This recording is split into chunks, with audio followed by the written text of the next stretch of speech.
with you now. It seems everywhere we look, we see war, disease, terror, and death. We see oppression, division, and violence. We see pain.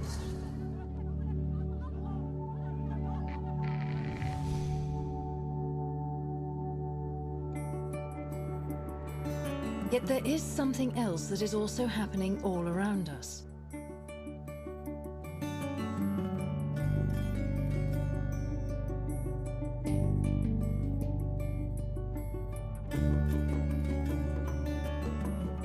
"95% of us believe in a power greater than ourselves. We believe that we can, through our faith, make a difference in the world. People everywhere want to believe in the fundamental power of good and the possibility for change. Beyond our differences, there is a common hope that binds us together, a profound sense that what we share is sacred. We are a people of faith."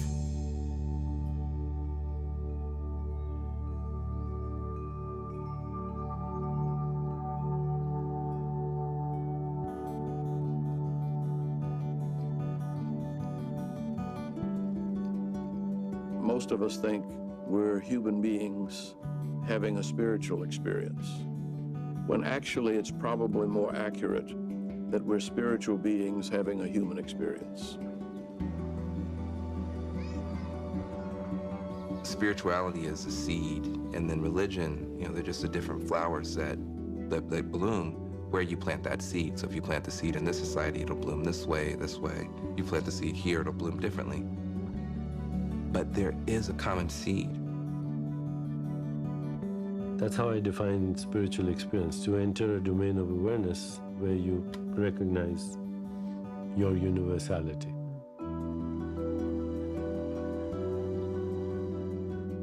Religion is the quest for a transcendent vision that enables us to make sense of our world and our relationship to other people.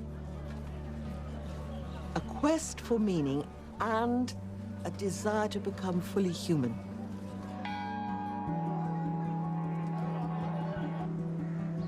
Religion is a powerful force for good.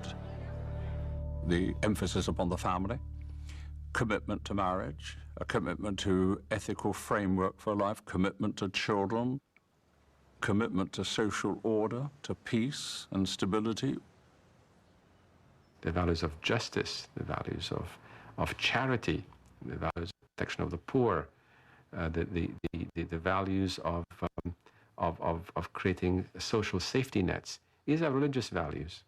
Human beings are moral beings, and religion tries to encourage its adherents to seek to do the good and to avoid the bad, the evil.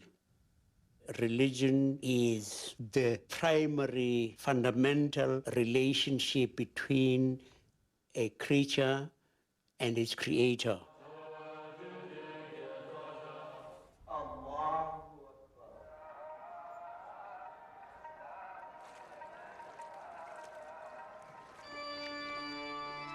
If God relates to us and has created us in all our diversity, then obviously there are unlimited ways of relating to God. You can never understand the totality of the divine because we're not God. And therefore, any religion is only a partial glimpse into that eternal truth. And none of us can have more than a partial glimpse.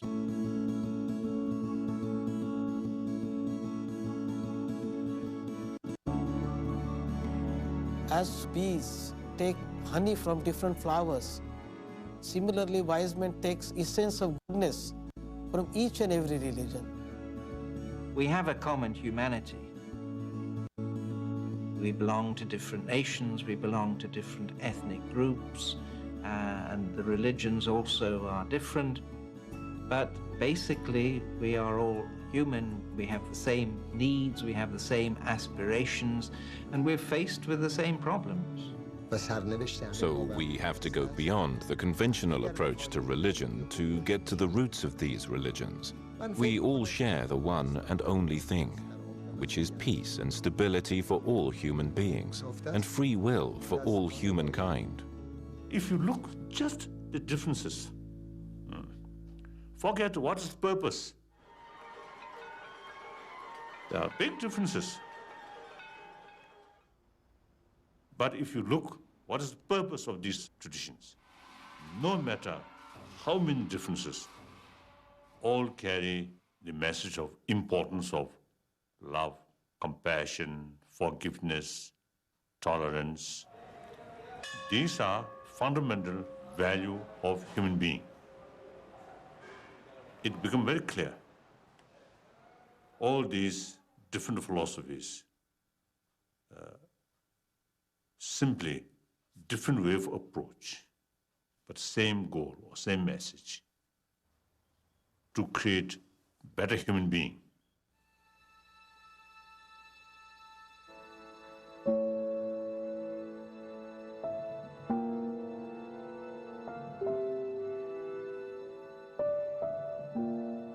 Throughout history, people have harmed, oppressed, and even exterminated others in the name of God. How is it that religion can be used to justify such violence? There's an expression that God gave humans the truth, and then the devil said, let's organize it, we'll call it religion. It is not the religion that has caused problem. It is the practitioners of the religion that has caused problems. It really angers me because of the fact that this has nothing to do with faith. It is like misusing the great motivating force of religion. This is really the vested interest of some self-seeking individuals who are making life miserable. There are always people in every religious system who don't want to be compassionate, and they would rather be right. That's a great temptation for religious people. And anybody who doesn't agree with you, then they're outside. They're cast out into outer darkness, and you won't have anything to do with them, and you fight against them. And that's really not the way God created the world, I think. We are called to have a much broader view. You know, there is a saying of a great Muslim mystic, Jamaluddin al-Rumi, who said, I went to the church seeking God and I didn't find it. Then I went to synagogue and I did not find God either there. And then I went to the mosque and I did not find God in the mosque either. I came home and I found God in my heart.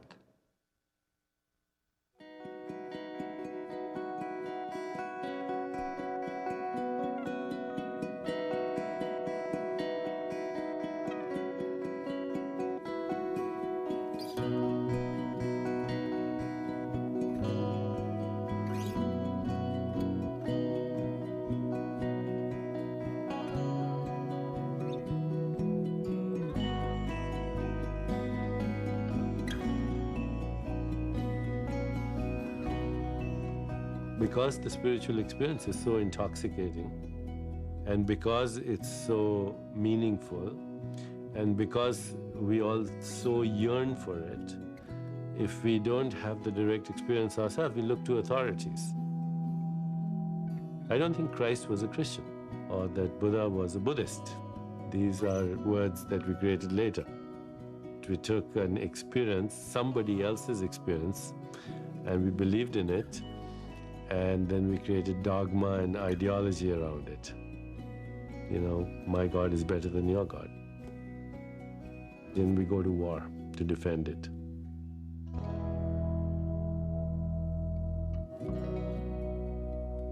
Because religion seeks to give meaning to our lives, it's bound up with all the components of our understanding of who we are as individuals, as members of families, of communities, as nations, peoples, even as part of the whole cosmos.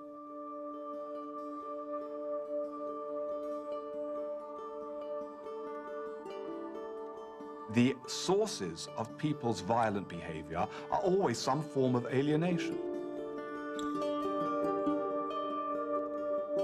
Some sense that society looks down on you or even humiliates you. You often see religion being used to strengthen the sense of identity of those who feel that they're being attacked. Most of the so-called fundamentalist movements, in religious terms, spring from this kind of fear of annihilation, a desire to assert a clear identity. And therefore to see yourself as the godly against the godless, and to see yourself in an inexorable war between the good against the evil. When the Crusaders went into battle to kill Jews and Muslims, they cried, "God wills it." That was their battle cry. There's always been a danger of using God to endorse some of our worst fears, hatreds, and prejudices. Because once you touch religion, faith, it's lit with emotion, so easily manipulated.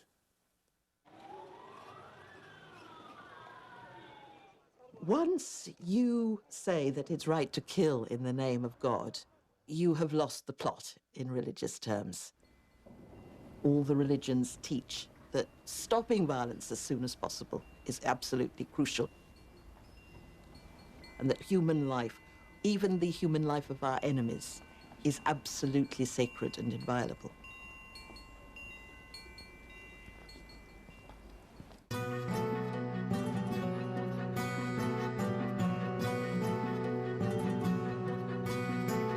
After years of Russian occupation and civil war, a religious party called the Taliban took control of Afghanistan in 1995.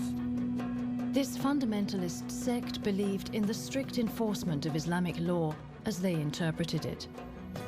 They prevented girls from going to school, they barred women from working, and prohibited them from appearing in public without a male relative.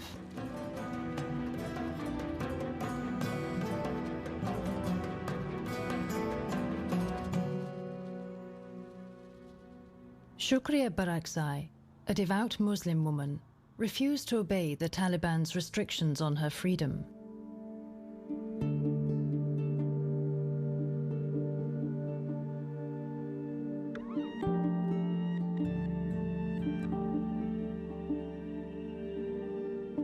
I remember Taliban, they beat me on the street. For what? Because they didn't like women. I just went to the doctor. I was sick. I wear the burqa, even I had my socks and shoes and everything, and I covered my hand. But with all these tough rules, they punished me because there was no male member of my family with me. It's impossible for others to imagine when you are not free. Even you don't have the rights to go to the doctor? Why? For what? I'm glad, because this punishment is was a shock for me. I got new power after this punishment, the power to fight. And I really start to work for women's freedom without any discrimination, because I believe God will not allow this. I feel myself as a responsible Afghan, as an individual, to fight for that, to do something for the future.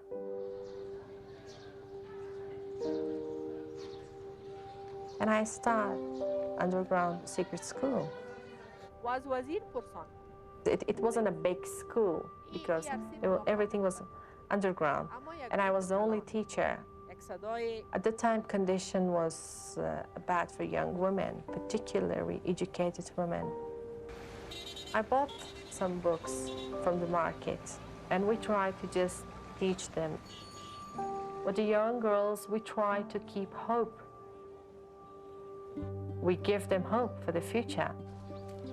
We try our best to keep on their heart a wish for tomorrow. I think you are responsible to teach others If someone needs you, try to help them. That's the most important for me. I believe that we are human, and I believe God will be happy if we are equal.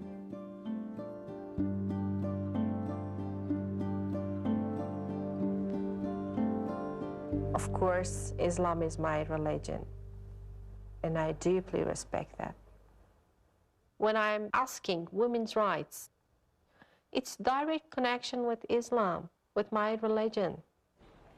By Islam, women have rights of education. Islam never means lack of freedom. Islam means respect. Respect each other. For me, God means love. I love my God. I believe him. He protects me always.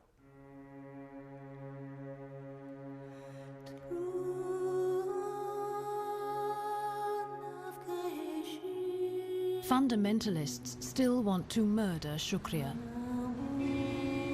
She and 5 other members of the Afghan parliament have been marked for death by suicide bomb. Today, I'm working for reform. When you're standing for reform, when you're standing for democracy, when you're standing for peace, stability, accountability, solidarity, of course, you're receiving so many enemies.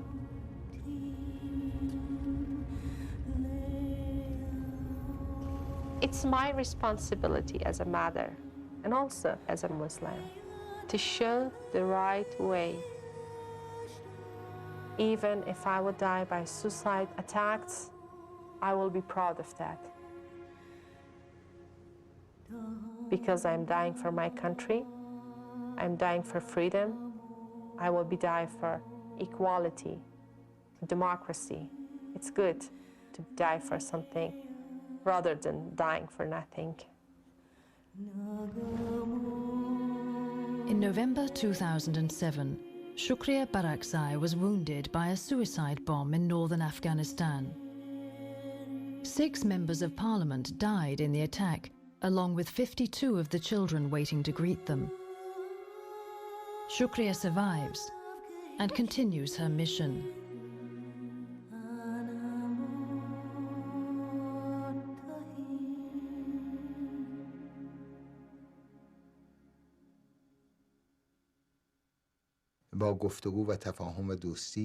God directly states that you must live in a world where all human beings will be equal, not in a world where some will be masters and some will be slaves.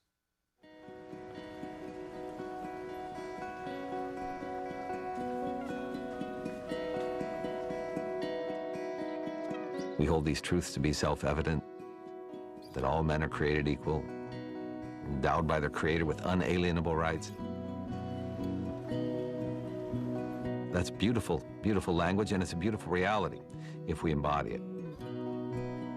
These rights are not given to us by the Constitution. They're not given to us by man. They're given to us by the Creator, which is why they are inalienable.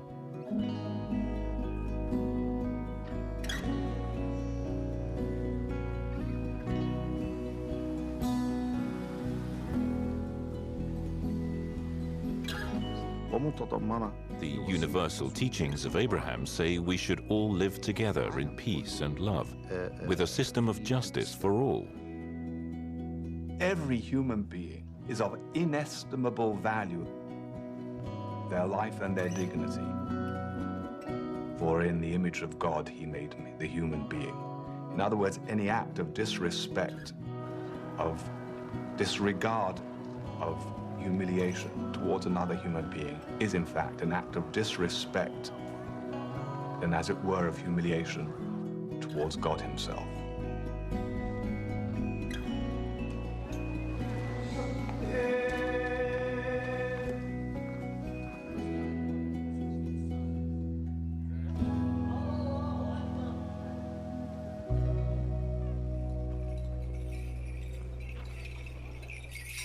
When the great world faiths were coming into being, all of them began initially with revulsion from violence. They tried to find new ways of controlling the rage and hatred in our hearts. And that is the kind of spirituality, I think, that is needed in our bitterly divided world.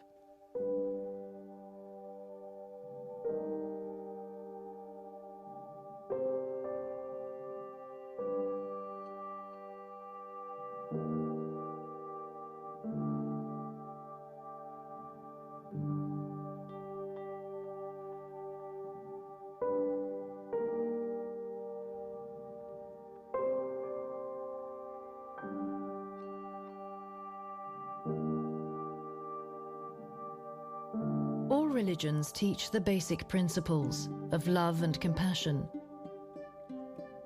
These are simple ideas, but they have shaped the most revolutionary events of our time.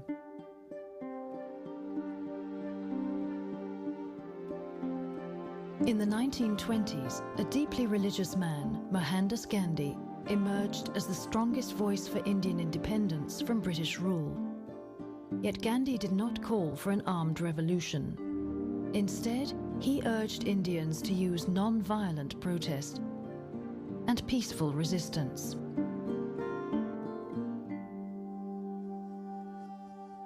Mahatma Gandhi said, if you want to see change in the world, you have to be the change. Gandhiji's entire philosophy was based on love. Love for your entire universe, for all life, for all people. So he never saw people as enemies. For him, the minute you use violence, then it's a spiral. Violence raises bitterness in your heart, and then you want to take revenge.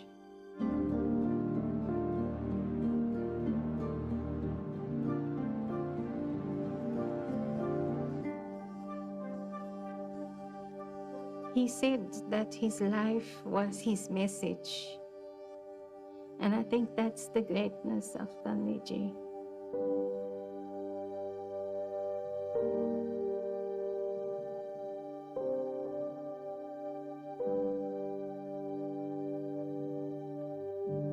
Once they asked Mahatma Gandhi, what is the most important quality in spirituality? And Mahatma Gandhi said, don't be a coward. I think the most important quality that a man or a woman should have is to be brave. The Reverend Martin Luther King Jr.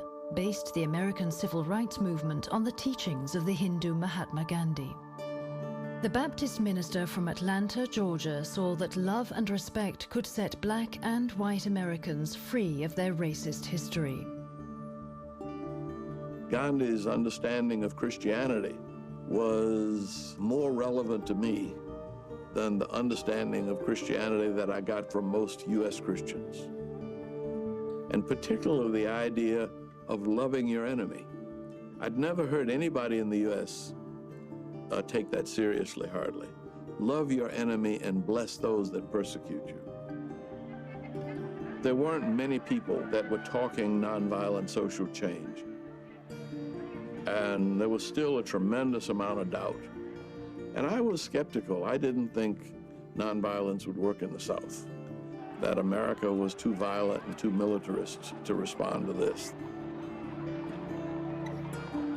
Frederick Douglass said that the struggle for freedom is a struggle to save black men's bodies and white men's souls.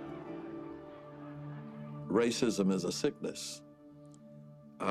And you don't get angry with sick people, you help them and heal them. And healing was spiritual. And nonviolence then seemed to be a spiritual method of healing. And that was the first time I understood that religion had the capacity to change people. And if you can change people, you can change society.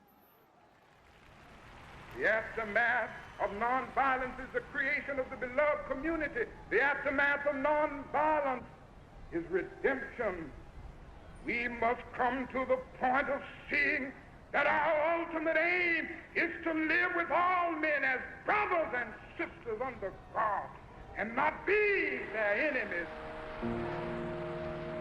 Martin used to say that life is about commitment to your own beliefs. And if you're committed to those beliefs and are willing to work hard, sacrifice, suffer, and be sensitive to the people who disagree with you, then there's almost nothing that can't be done.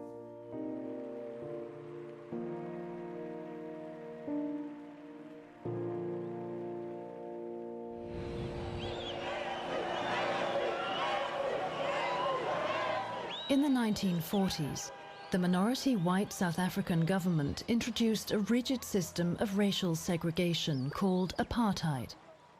Leaders of the religious opposition to apartheid believed that violent resistance would only create more hatred. We used to say of our situation in South Africa that it looks so utterly hopeless. But we used to say to our people, this is a moral universe. Right and wrong matter. And there's no way, despite all appearances to the contrary, there's no way in which evil will have the last word. And we realized that the healing could ultimately actually happen only through those who were themselves wounded. The people of South Africa decided that it wasn't enough to just end the violence. They needed to learn to forgive one another.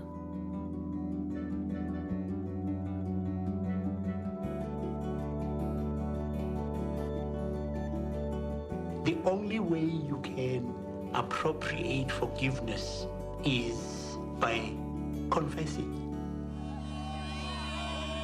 People are a glorious creation. Just as much as we have this extraordinary capacity for evil, so we have a remarkable capacity for good.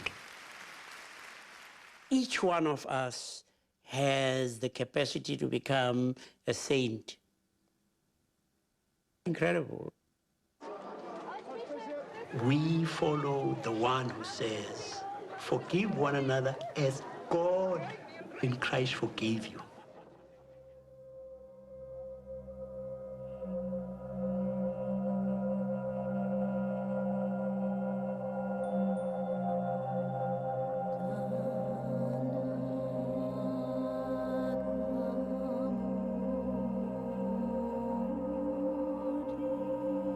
The Chinese invasion of Tibet in 1951 drove the Dalai Lama into exile.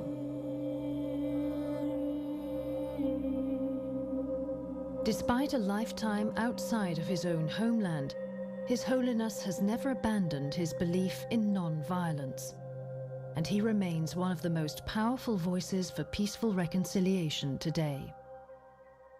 When we think of a person who created a lot of sort of sufferings in our own land, usually frustrations, angers, hatred usually come. So here, very useful is it to make distinction. Although we totally oppose their action, their activities, we always can keep compassion to not develop hatred towards the person. In 1989, he was awarded the Nobel Prize for Peace. Because violence can only breed more violence and suffering, our struggle must remain non-violent and free of hatred. We are trying to end the suffering of our people, not to inflict suffering on others. I pray for all of us, oppressor and friend, that together we succeed in building a better world through human understanding and love. Thank you.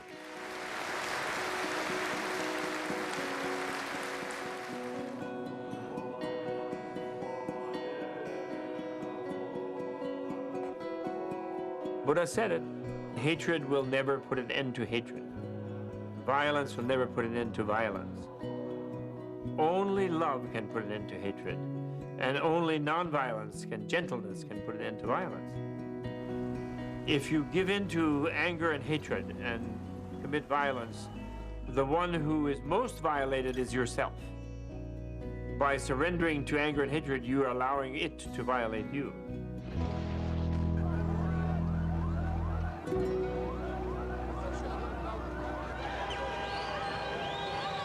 For 60 years, there has been the constant threat of violence between Israelis and Palestinians. Their warfare plagues the Middle East and the rest of the world. People do not have the choice of where, what, and how to be born. If someone is a Christian or a Muslim or a Jew, I respect people on the basis of them being equal human beings. You have to accept the fact that there are other people who have different religious faiths. God does not choose between apples and oranges, you know. He has created us all.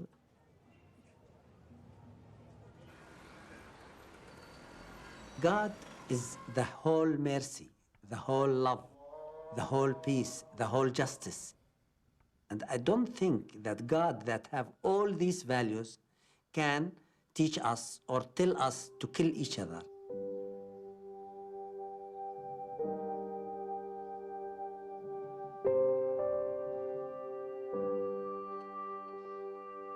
I am a Palestinian refugee. I born in a refugee camp. And I lived 15 years in tent in a very difficult situation. I have been 15 years in prison because I participated in resisting Israeli occupation for my land. And in the prison, I find it is like a trip for finding the truth. I was once in a cell, you know, a cell isolation. I have no books, I have nothing, I just coming and going, coming and going. And there's a soldier also the same, coming and going, a Jewish. And I looked to the soldier outside, I looked at him, I tried to look at him, wow, what is a human being like me? He has eyes, he has nose, he has mouth, he has... So why he's out and I'm in? Why he is Jewish and I'm Palestinian? Why I'm hating him? Why he hate me? He never met me. So who's deciding all these things? I said, why I have to hate the Jewish? Why I have to hate the Israelis? For me, I don't hate them. I find I don't hate anyone. Dr. Noah Salama earned his doctorate in international peace studies in the United States and returned to Palestine to work for reconciliation and conflict resolution. Bringing Islamic, Christian and Jewish religious leaders together. مش راح يعني نتوصل أو راح نسوي سلام لأنه مش إحنا اللي بنوقع القرارات. It is a Palestinian organization working for peace and justice, and we hope to make reconciliation between Palestinians, Israelis, and to live together. Because I think that God created human beings to live on peace.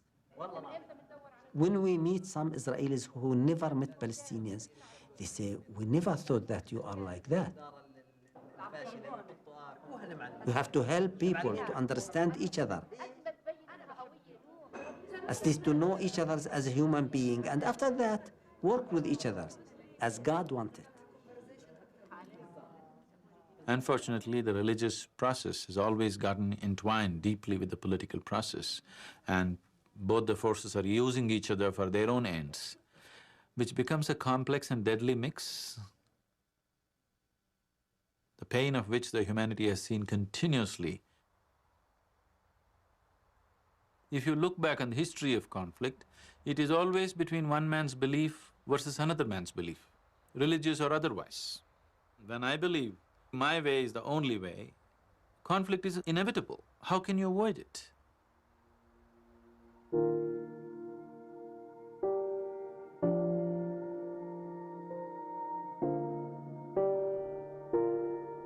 Lord, make me an instrument of your peace.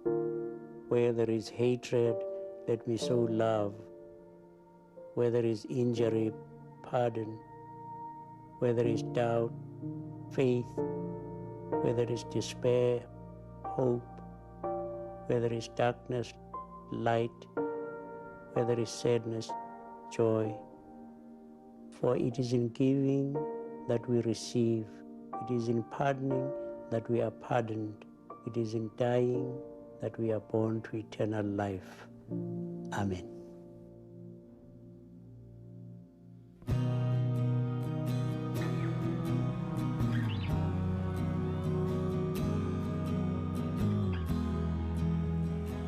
In my younger days, I was the mother lion. Love of Israel and love of the Jewish people.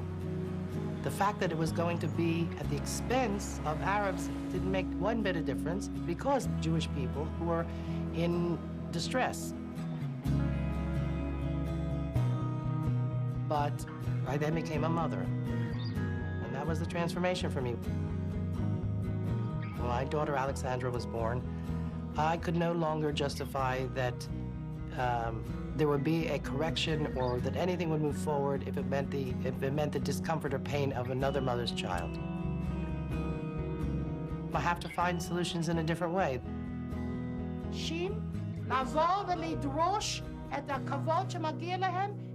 Melis Lewine Boscovich builds relationships between young Israelis and Palestinians through the use of art and theater. Peace Child Israel saw that relations between Arabs and Jews in the country were not in a good place, and we need to heal. Healing, basically healing, is the work that has to be done. أنا بفكر إنه الدين ساعد نشوف إنه كل الديانات إنه بالآخر بتوصل إنه لنفس الإشي، إنه ولا نقتل ونحب بعضنا. الدين بيساعد إنه يكون في سلام بيناتنا، إنه بيطلع كل بالآخر القرآن والإنجيل بالتوراة نفس الإشي. بكل دين في أشياء كتير إيجابية وأشياء بتساعد للسلام. فلو أخذنا كل الأشياء الإيجابية ومشينا عليها واتبعناها رح إنه بركي تحسن الوضع شوي. Most of my friends don't know Arabs. They know Arabs just from TV or something like this. So they don't like Arabs. In the group, I met Arab people. They are my friends now. We have shared things together. I mean, we think in the same way, we do everything the same. If everybody will do just a little bit, it can make a big change. That's the recipe for peace, I think. For religion to make an impact on the work that we're doing, we need to find some heroes who somehow can decide for themselves that the religion needs to be used as a healing factor instead of a separating one.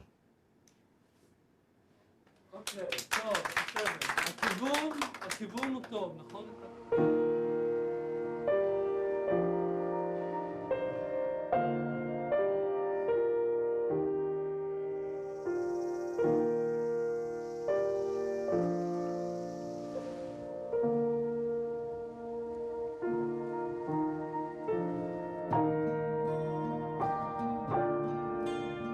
All the great world religions teach us that the lack of self is not only the test of the religious life, it also introduces us to what has been called God, nirvana, or the sacred, when you dethrone yourself from the center of your world and put another there.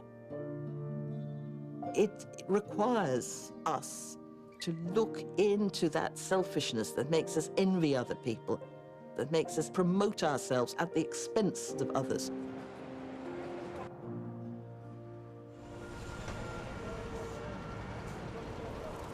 Some time ago, I met a rickshaw puller who pedals and takes people around, and that's his living. Maybe in a day he earns 25 rupees. 25 rupees would be about 55 cents. And in that particular city, they decided to bring in motorized rickshaws, and A lot of them were coming shortly, and he also knew, and he has no means to buy a motorized rickshaw, nor is he licensed to drive, he's old. And this was his father's rickshaw. His father was also doing the same thing, and he's doing the same thing. Now the man is old.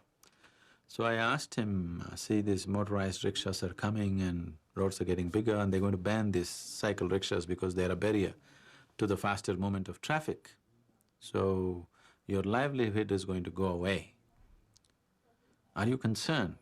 What is it that you're thinking of doing? He said, yes, I'm definitely concerned about my life, my wife, my children, but I think it's going to be good to people. I think the people will be better off with faster mode of transport and everything better in the town. Now his life is being threatened, but he's thinking in terms of it's going to be good to everybody else. That's really allowed for other people.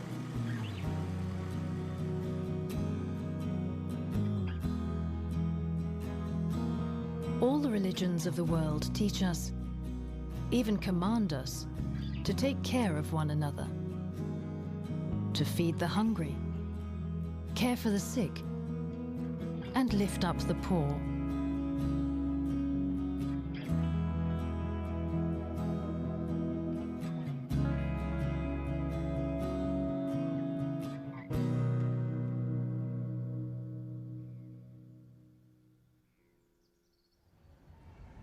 Father Kieran Craig, a missionary priest from Northern Ireland, ministers to the people of Atteridgeville, South Africa. It was there he first saw the harsh reality of the AIDS epidemic and felt compelled to act. I was working as a priest here in the township of Atteridgeville for a few years. And as a priest, you'd be called out when people would be at their worst, where the doctors could do no more, the Sangomas could do no more. Then maybe they'd say, well, at least call the priest to do the last prayers or maybe a bit of healing.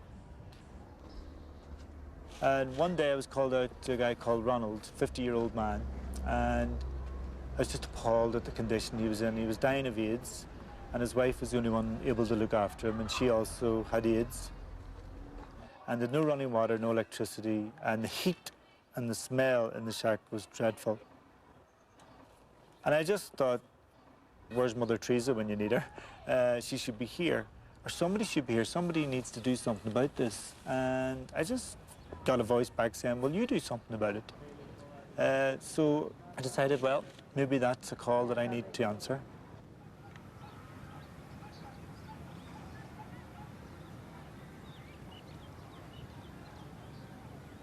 We opened our doors on the 1st of July 2004. Are they looking after you nicely?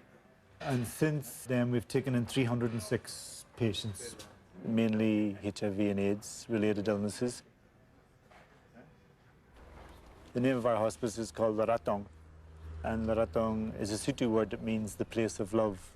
My belief is that God is love, so this is the place of God. You're doing well. More than that. More than that. And that's what I want people to experience. That when they come here, they come to a spiritual place, a good place, a loving place. Okay, you go out. Yeah. Linda Kerate. I love you too. Ah. Hello. What kind of place is this with cake? Where people come together. That's where God is. Okay, listen, enjoy your cake. I see you later on. Thank you.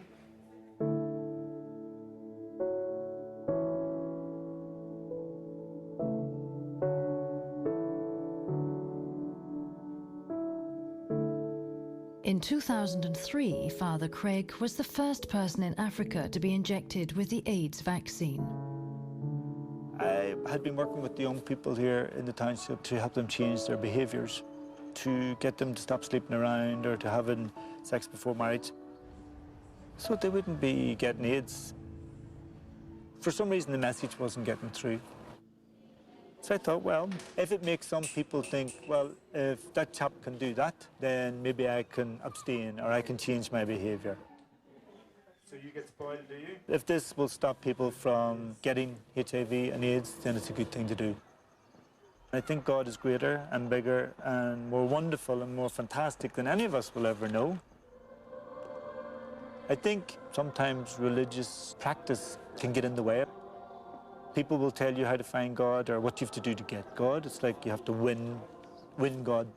Religious practice is great if it's done from a good heart. But anything else, anything less, is just like St. Paul says, a boom clashing, a gong banging. It's no problem. I never find God in a church. In our language, in the Irish language, the word for a church is Chocfubble, which translated in English means house of the people. And in Celtic spirituality, that's what we believe, that God doesn't need a house. God is everywhere. He's in the air we breathe. It's like the prayer of St. Patrick, you know, Christ beside me, Christ above me, Christ below me, Christ around me.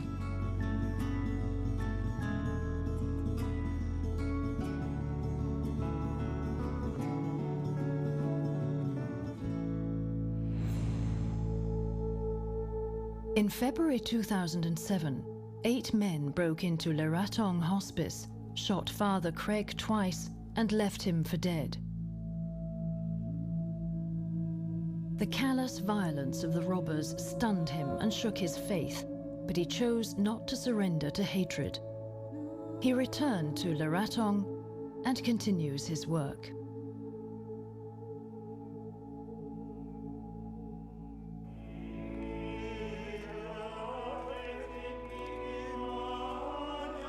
In every case, religion issues a command: be better, be more humane, be more kind, be more just. Religious truth is a summons to action. As the Buddha put it, once a man has achieved enlightenment, he must come down from the mountaintop and return to the marketplace and there practice compassion for all living beings. So inherent in religion at its best is a commitment to doing good in the world.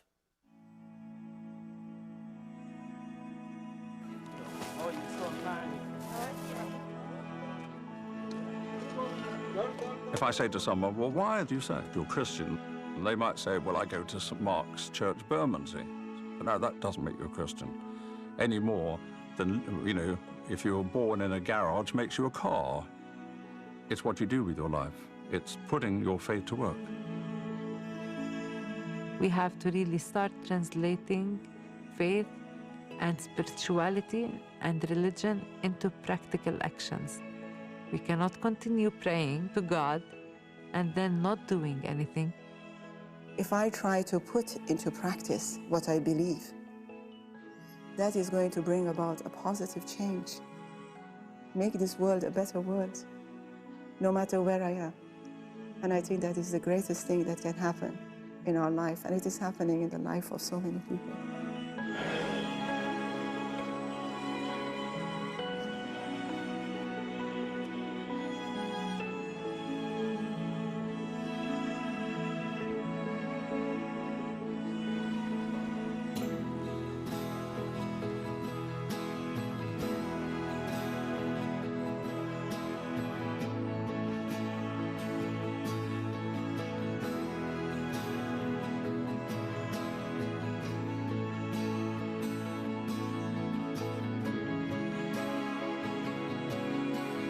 The challenge today is for us to implement this globally.